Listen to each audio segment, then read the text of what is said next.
So imagine you're looking at the internal books of a company, right? And you see they generated roughly 350 crore in revenue last year. Which is a solid number on its own, for Yeah, sure. definitely a solid number. But then you realize their clients have already handed them this massive legally binding wait list, and it's prepaid, basically, and it's worth 1,765 crore. Right. Which is just, I mean, it's a massive multiplier. Exactly. And the kicker here is they aren't writing software, right, where there's zero marginal cost to just copy and paste code. They are physically manufacturing these like 500 kilogram chunks of forged steel that keep oceanic oil rigs from blowing up. Yeah, literal heavy metal. Right.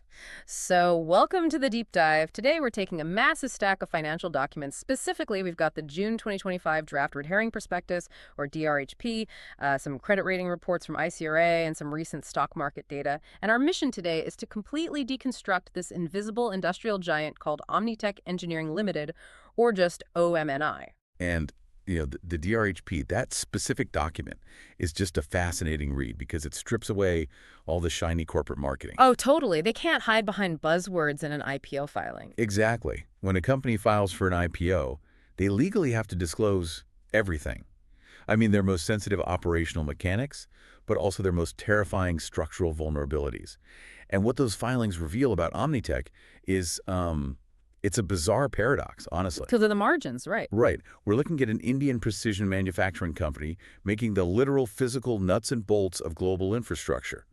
But they are managing to achieve profit margins that look like they belong to, a Silicon Valley tech firm. It's wild. It really is. I mean, they double their physical output and their revenue in a single year. Yeah. But as the filings clearly show, they are balancing this kind of hypergrowth on top of these massive, highly concentrated risks that could, well, they could unwind their entire balance sheet in a matter of months. Okay, let's unpack this 1,765 crore order book right off the bat. Because that number, it really is the gravitational center of this entire analysis for you listening. Yeah, you can't ignore it. An order book that is 5.5 times larger than your total annual revenue is just an anomaly when we're talking about physical manufacturing. And when we look at the components they're actually machining to fulfill these orders, the variance is staggering. Oh, the scale is all over the place. Right. The sources show they produce parts weighing as little as a tiny pebble-like 0.003 kilograms. Basically nothing. Literally a few grams, all the way up to components the size of a grand piano, weighing over 503 kilograms, with diameter scaling from half an inch to a full meter. So we have to figure out how a company physically scales its operations to absorb a backlog that massive without just collapsing under its own weight.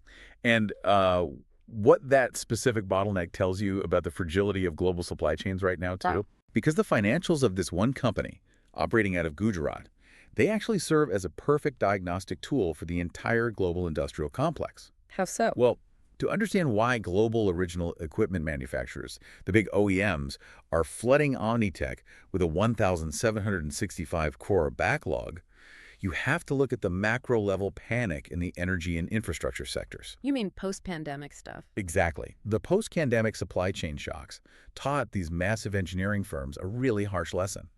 Relying on fragmented, uncertified suppliers is just a catastrophic risk. So they're aggressively consolidating. Consolidating their contracts, you mean? Yeah, they want to work with a few suppliers who can guarantee end-to-end quality control. And that drives these massive multi-year order backlogs into the hands of a few hyper-specialized manufacturers like Omnitech. Okay, so before we dive into the financial engineering and those crazy profit margins, we really need to establish the physical reality of what is rolling off their assembly lines. Because, I mean, you are never going to see an Omnitech logo stamped on a product at the consumer level, right? No, never. They're totally behind the scenes. Right. So the DRHP breaks their manufacturing down into 4 highly specialized segments. Yeah, and the first one, which is overwhelmingly the most dominant, is the energy segment. Which covers what, mostly? This encompasses oil and gas, power generation, and renewables. But within this space, they aren't just making, generic pipes or sheet metal. They're manufacturing high-pressure drilling components, blowout preventer parts, braking systems, and drive units. And just to put a fine point on that for everyone, when we talk about a braking system in this context, we aren't talking about a car brake. Oh, not even close. Right. Like Yeah. if you picture a massive offshore wind turbine, the nacelle, which is that huge housing at the top, has to rotate to face the wind, and the blades have to pitch to capture the optimal aerodynamics. Exactly, and they weigh tons. Right. When a severe storm hits, those multi-ton blades have to be mechanically arrested and locked into place so the turbine doesn't spin out of control and just tear itself apart. Omnitech is machining the specific hydraulic and mechanical braking assemblies that handle those immense kinetic forces. It's incredible engineering. And then the second segment outlined in the prospectus is motion control and automation. Okay, so like robotics. Yeah, this applies to the robotics industry, massive conveying systems, and earth-moving or mining equipment. The components here are things like actuator systems, crushing systems, and specialized valve components. So heavy-duty stuff. Very heavy. I mean, if hydraulic excavator is moving 50 tons of rock in an Australian lithium mine, the actuators driving those hydraulic arms require microscopic precision to prevent fluid leakage under extreme pressure. Right. Then we have the third segment, industrial equipment. The documents specifically highlight heavy-duty hydraulics and pneumatics for airport ground support equipment. Yeah, think about the baggage carts and lifts. Exactly. You think about the massive machinery lifting tens of thousands of pounds of cargo into the belly of a 747. The pneumatic systems governing that lift are what we're talking about here. And finally, there is the others segment, which kind of acts as a catch-all, right? Yeah, it covers automotive, medical devices, consumer electronics, and just general metal forming. But woven through all four of those segments is a phrase that I saw repeated dozens of times in the IPO filings. Safety critical applications. Yes, safety critical applications. This seems like the foundational dividing line between Omnitech and like just a standard metal fabrication shop down the street. It absolutely is. Safety critical dictates an entirely different business model. It means the failure of this specific metal part will result in catastrophic outcomes. Like actual disasters. Exactly. Loss of human life, massive environmental disasters, like an offshore oil spill, or the destruction of equipment worth hundreds of millions of dollars. And I noticed the immense emphasis on certifications in the DRHP, which clearly ties directly into that safety critical nature of the parts. They list ISO 9001, 14001, and 4501. Which, those are standard quality environmental management baselines. Most good factories have those. Right, but then you get into the industry-specific gatekeepers. They list AS 9100 for aerospace, API standards for the American Petroleum Institute, and IATF for automotive. Let's dig into what those acronyms actually mean on the factory floor, because reading through the documents, it seems like obtaining them is a brutal process. Oh, it is agonizing.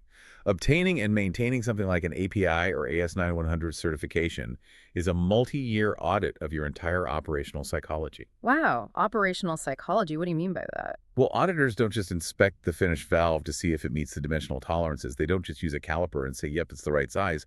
They audit the traceability of the raw materials. Traceability, meaning they track the metal itself? Exactly.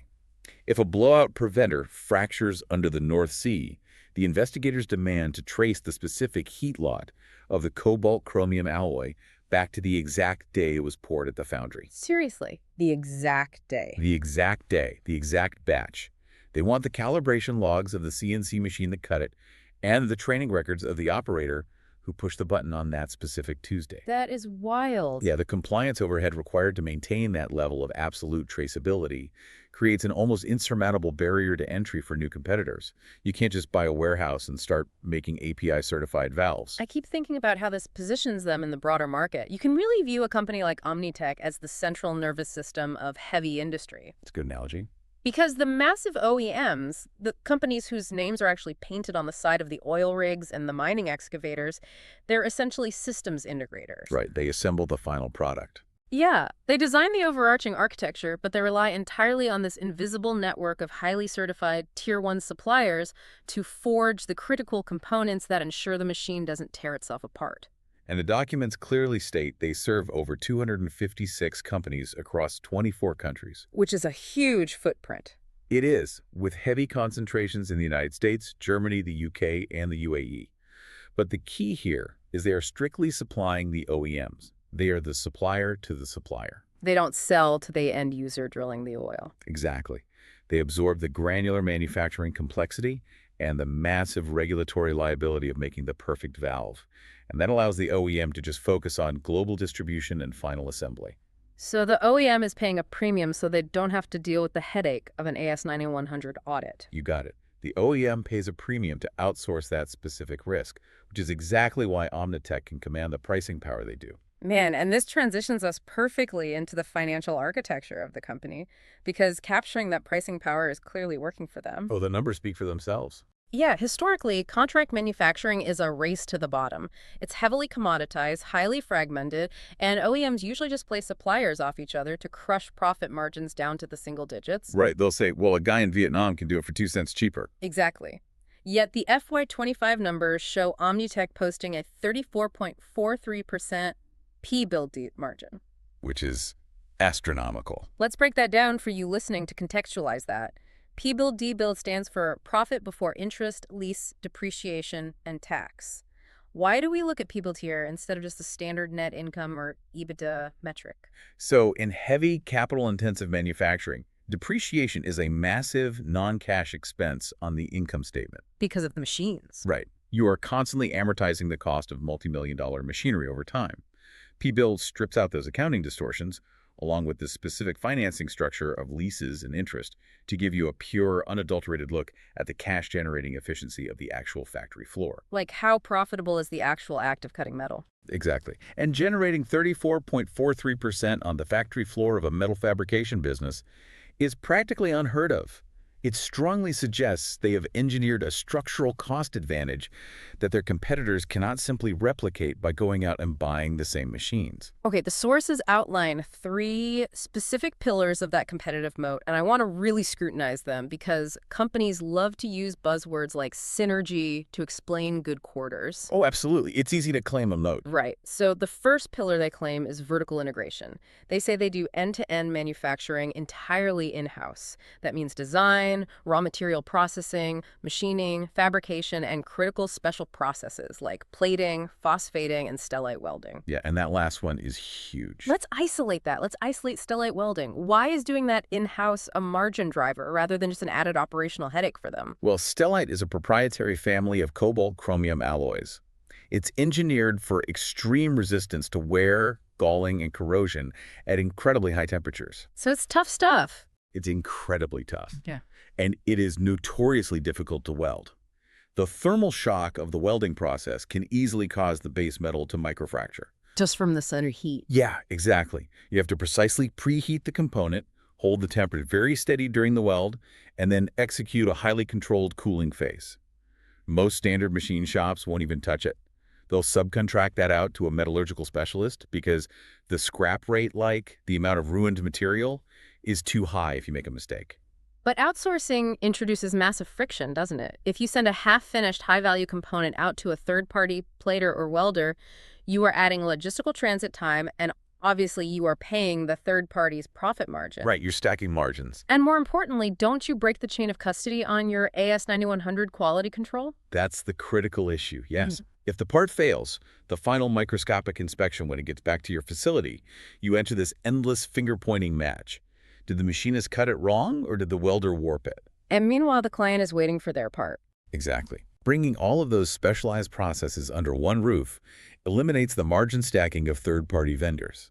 It collapses the production timeline from weeks to days, but most crucially, it guarantees absolute control over the defect rate. Which protects the certification. Yes. In safety-critical manufacturing, the cost of a defect isn't just a scrapped piece of metal. It's the potential loss of a multi-million-dollar API certification. Vertical integration protects the certification, which protects the pricing power, which is what generates that 34% margin. Okay, that makes total sense. Now, the second pillar of their moat relies entirely on geography. The DRXP notes they operate 3 large facilities, totaling over 80,000 square meters in the Rajkot industrial cluster in Gujarat, specifically spanning Matoda, Chapara, and Padavala. Right. It's easy to look at a map and just see factories next to each other, but an industrial ecosystem is vastly more complex than just shared real estate, right? Oh, it's night and day. Rajkot has decades of deep-rooted history as an engineering and metallurgical hub. It originally spun out of the diesel engine and auto component industries. Yeah. So the expertise is just baked into the region. Exactly. An industrial cluster acts as a massive, localized external economy. By locating there, Omnitech taps into a generational pool of labor that inherently understands precision machining. Uh-huh. You don't have to train someone from scratch. They grew up around it. That saves a ton on training. But it's also about the supply chain density. If highly specialized CNC spindle breaks down in the middle of a shift, the tooling repair shop isn't 3 states away. It's 3 streets over. Oh, wow. Yeah, the raw material foundries are in the same zip code. The friction of procurement and maintenance basically approaches zero. A competitor trying to build a vertically integrated plant in, say, a non-industrialized zone, they have to import all of that talent and support infrastructure at a massive premium. Right, you can't just buy an ecosystem. And the third pillar highlighted in the DRHP is their global distribution model, which basically acts as the exhaust valve for all this hyper-efficient production. Yeah, they have to get all these parts out to the world. Right. They are exporting roughly 80% of their total operating income, primarily feeding the massive industrial appetites of the United States and Europe. And to facilitate that 80% export volume, geography plays a role again. How so? Well, their facilities in Rajkot are roughly 300 kilometers from Mundra Port, which is India's largest private commercial port. Okay, so it's a straight shot to the water. Exactly. It provides a high-volume maritime artery directly to the west. Mm-hmm. Furthermore, they maintain a warehousing presence right in the United States. Oh, they do. I missed that part. Yeah, and it's a huge advantage. Huh. This allows them to hold buffer stock for their major American OEMs. They can offer them just-in-time delivery localized in the U.S., while actually manufacturing the parts at the cost basis of the Rajkot ecosystem. It's a textbook geographic arbitrage play. Build it at Indian ecosystem costs, store it in America, sell it at American OEM prices. Wow.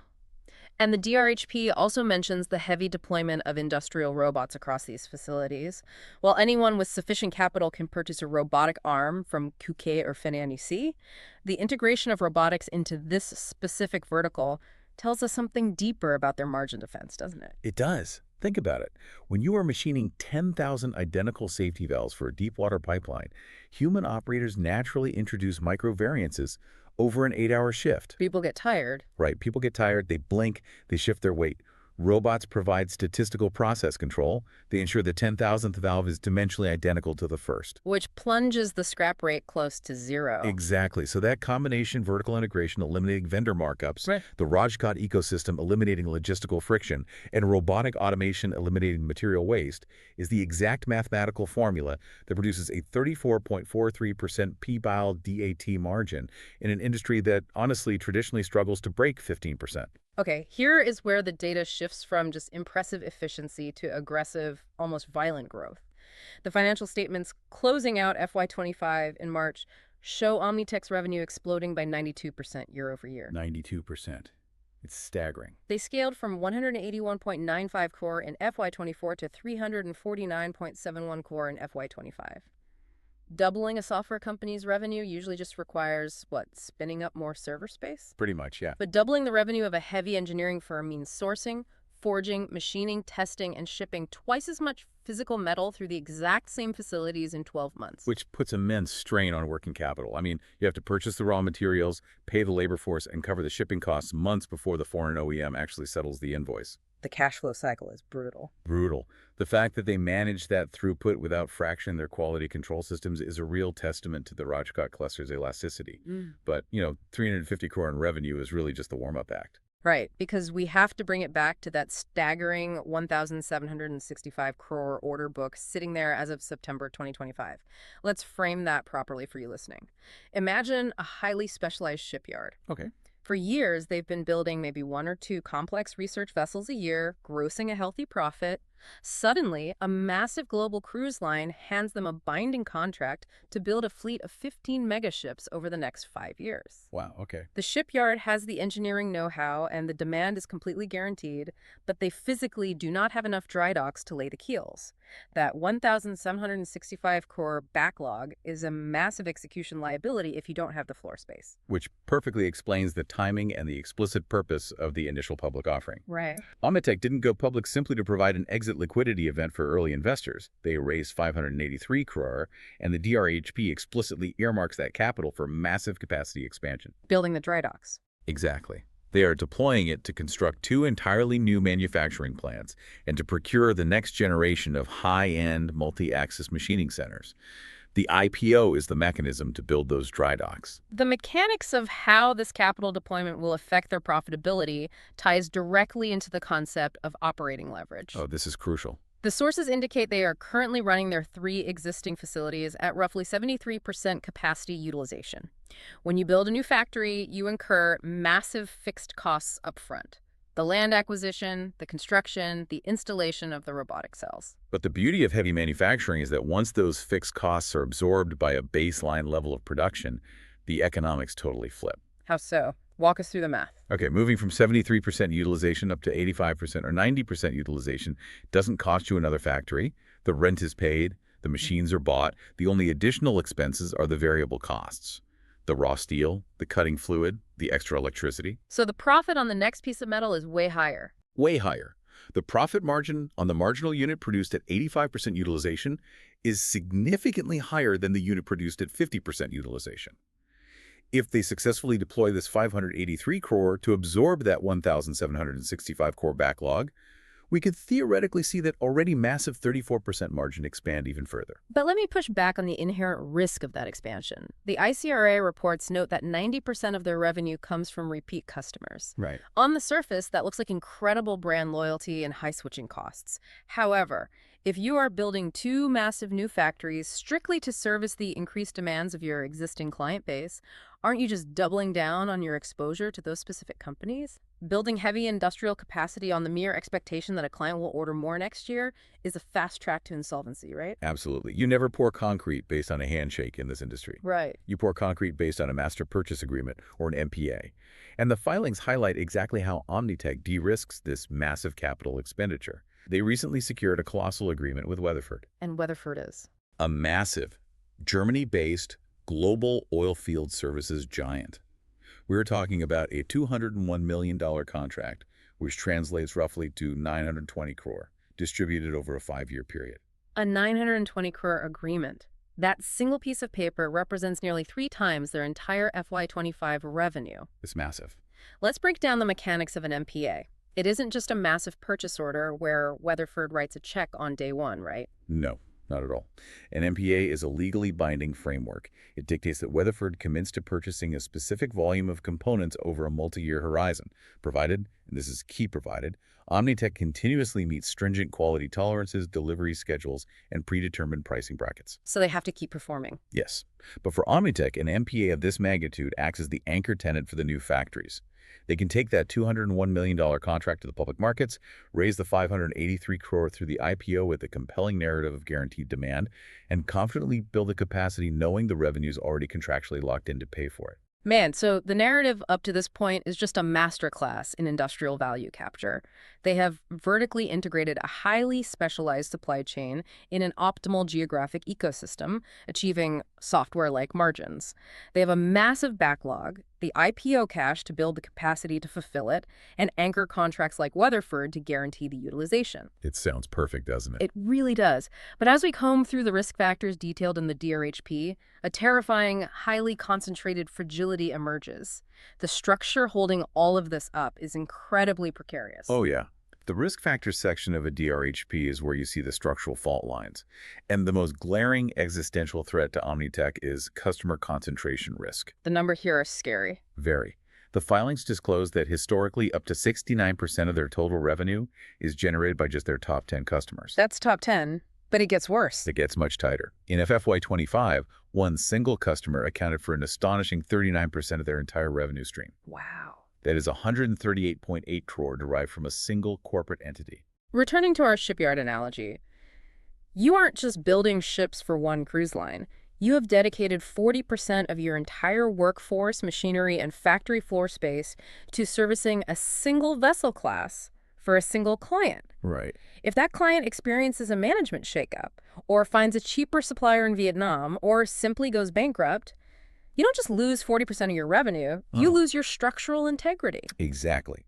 The math of operating leverage works in reverse, and it is violent. Violent. Think about it. If you lose a client that represents 39% of your volume, your capacity utilization plummets instantly.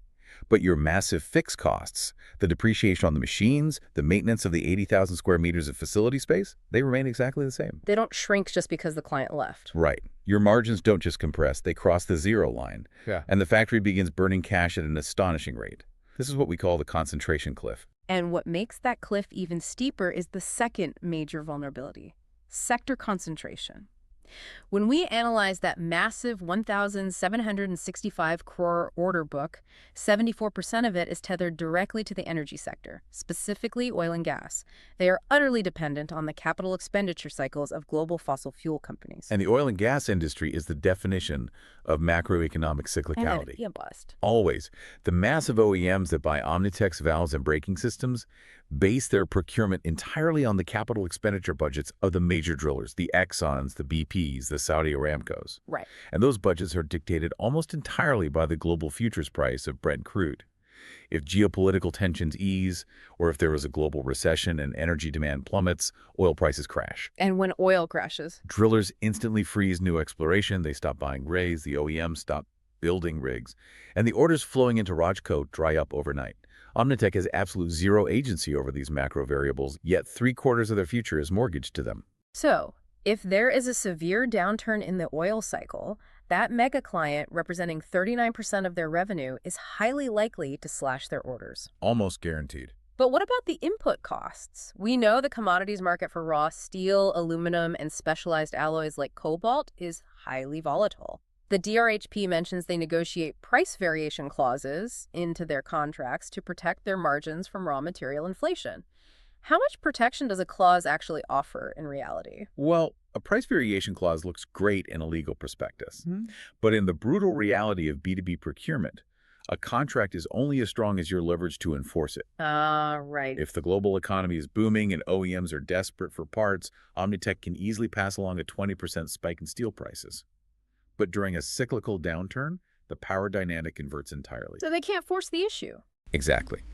If Omnitech goes to a massive global OEM and attempts to trigger the price escalation clause, the OEM, knowing Omnitech is desperate for volume to cover their fixed costs, will simply refuse. They will say, swallow the raw material inflation or we will pull the contract and find someone who will. Wow. When a handful of customers control 70% of your revenue, you do not have the leverage to force a price hike. You eat the cost and your 34% margin disintegrates. Man, and this vulnerability is compounded by their geographic exposure.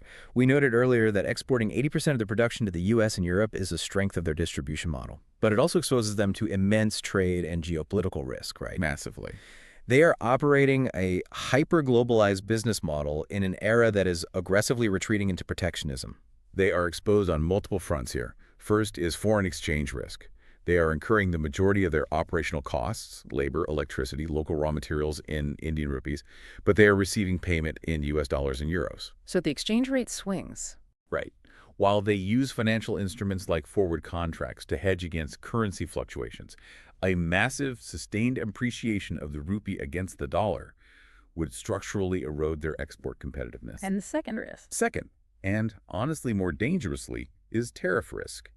If Western nations decide to aggressively protect their domestic manufacturing bases by slapping heavy tariffs on imported engineered goods, Omnitech's geographic cost arbitrage vanishes overnight. It just disappears. And the ICRA rating reports highlight one more tangible stressor adding pressure to all these structural risks: their capital structure leading up to the IPO. Despite the 92% explosion in revenue, their net debt actually increased significantly, moving from 226 crore in FY24 to 321 crore in FY25. Yeah, that's a steep climb. Consequently, their interest expenses doubled from 14 crore to 29 crore. What does that debt load tell us? This tells a very clear story of the mechanics of hypergrowth. To double your physical output in 12 months, you have to aggressively consume working capital. Right, buying everything up front. You are buying double the raw materials and paying double the shipping costs months before the cash from the finished goods actually hits your balance sheet. Pre-IPO, they were bridging that massive working capital gap with aggressive debt financing. Okay, that makes sense. While the IPO will inject fresh equity to alleviate some of this leverage, a company carrying significant debt into a highly cyclical, concentrated market is always a precarious balancing act. So, if we synthesize this entire risk matrix, you are looking at a company that relies heavily on debt to fund massive physical growth. deeply reliant on just 10 corporate entities for 70% of its cash flow, selling parts almost exclusively into the hypercyclical fossil fuel supply chain, and shipping 80% of its product across borders where geopolitical trade wars could erupt without warning. That's a tightrope. When a company is squeezed between the massive upside of a 1,765 crore order book and the cliff-edge risks of global macroeconomics, the ultimate determining factor of survival is the human element. Who is actually making the executive decisions at Omnitech? The corporate governance structure here is a classic case study of the Indian industrial landscape. Omnitech is overwhelmingly controlled by its promoters. Uday Kumar Arun Kumar Parekh, the chairman and managing director, holds a dominant 74.11% equity stake in the company. 74%. That is massive control. Huge. He operates the firm closely with his brother-in-law, Kuras Parekh, who acts as the chief financial officer. The historical context is critical here. They built this business as a private partnership starting in 2006 and only formally converted it into a private limited company in August 2021 as a necessary precursor to this public offering. So despite the massive IPO and the global reach, the DNA of this company is essentially a tightly held, family-run enterprise that is suddenly trying to wear the suit of a massive publicly traded corporation. Exactly. That dynamic creates a fascinating tension regarding how capital is allocated and how strategy is executed, right? It creates a massive polarity in how you evaluate their governance. On the positive side, you have the ultimate alignment of incentives. With a 74% stake, Uday Kumar Parekh's equity is valued in the tens of billions of rupees. So he's not going anywhere. Right. This is not a scenario where a hired gun CEO is incentivized to aggressively slash R&D or orchestrate massive stock buybacks just to hit a quarterly earnings target, trigger a multi-million-dollar bonus, and then parachute out to another firm. He cares about the long term. Exactly. The promoter's entire generational wealth is inextricably linked to the decade-long survival and technical supremacy of those factories in Rajkot. They have ultimate skin in the game. But the negative polarity of that dynamic is the question of institutional scalability, right? Yes. Running a 180 crore private partnership where, every vendor and floor manager by name is a vastly different psychological and operational exercise than executing a 1,700-plus crore order book, managing 256 global clients, reporting to independent directors, and answering to the Securities and Exchange Board of India. A scaling company requires deep, institutionalized bench strength, a corporate structure that can function independently of the founders. And when you analyze the executive bench strength disclosed in the filings, it looks alarmingly shallow in tenure. How shallow?